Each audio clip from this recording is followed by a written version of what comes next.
Certainly, we can say women are half the planet, a little more than half of the planet in terms of the population of this earth. And yet, we can see that since the advent of civilization and even Homo sapiens themselves, the division of labor in terms of male jobs and female jobs has been increasingly exacerbated throughout time, to the point that we can say that back to the dawn of civilization in Sumer, modern-day Iraq, women have played second fiddle, sometimes even deemed as slaves or chattel, property owned by men. This has been the accepted practice now. So for some at least 7,000 years, women have been subordinated to men.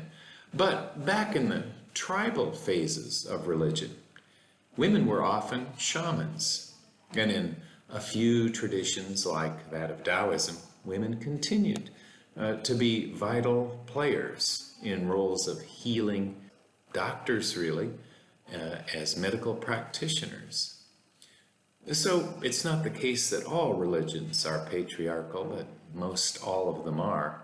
We can see this all beginning for the Abrahamic religions back with the second creation story in the book of Genesis, where it's said that women were made as companions for men from out of their side.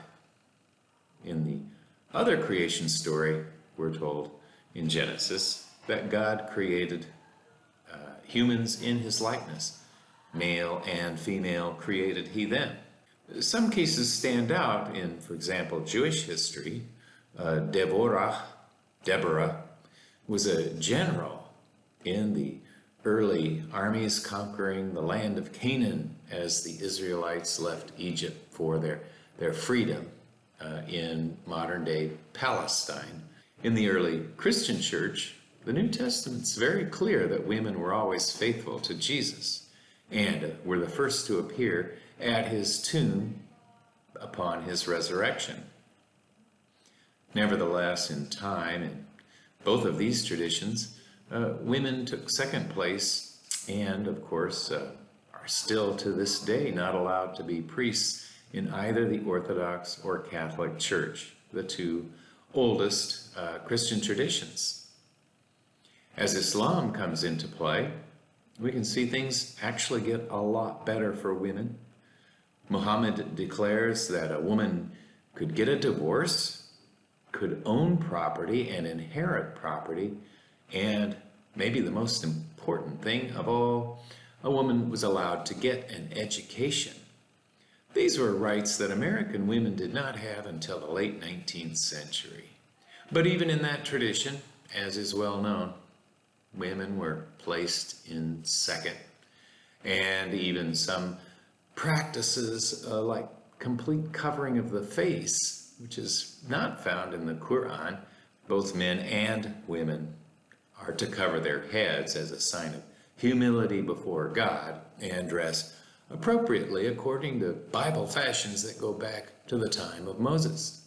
As a result of life in the desert, you want to cover up. In the Hindu tradition, we've seen that there are powerful Hindu goddesses. Kali is perhaps the most ferocious and powerful deity I have seen in my decades of studying religion. And Durga certainly has her own 9-day festival as she battles demons and destroying male demons as well. Women often overpowered men, as did Shiva's wife Parvati in many cases. He did what she said, because we have this saying in America, if mama ain't happy, ain't nobody happy. Nevertheless, the laws of Manu describe a situation where women were required to worship their husbands as a deity. And traditionally, there had been, illegal today, the practice of sati, emulating Parvati's own self-immolation. A Hindu woman was to throw her body on the burning funeral pyre of her husband upon his death so that she could continue being married to him in even the next life. In the Buddhist tradition, women have been in second place, but it's a close second. They were allowed to get an education, to leave household life and become beggaresses. None isn't quite exactly right on target. But even today in the modern Buddhist world, it is a landscape dominated by the male monks.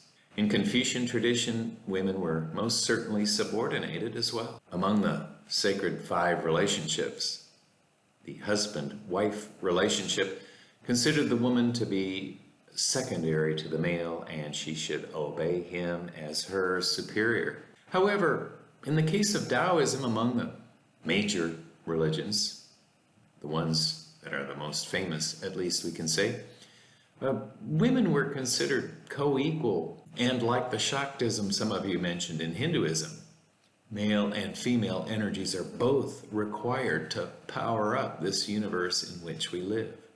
Yin and Yang together make up the world we see. And in Taoism, not only were women allowed to be healers and shamans, but even such factors as menstrual blood was considered a sacred and life-giving force rather than a defiling substance, as was seen in the Jewish, Christian, and Muslim traditions for the most part. So the situation for women is diverse throughout history.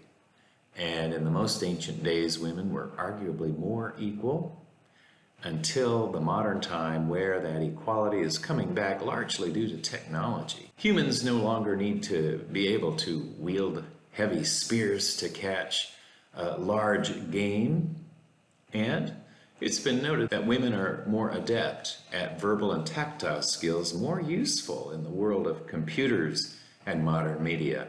Women serve and have served as presidents of a number of liberal Protestant denominations, and among Reform Jews, you'll see many women rabbis. The situation may not change for some time in the Catholic or Orthodox churches, but among the new religions, I would say, for the most part, women are largely co-equal members of those religions. So things are changing, maybe not fast enough for some, but they are changing and will continue to change.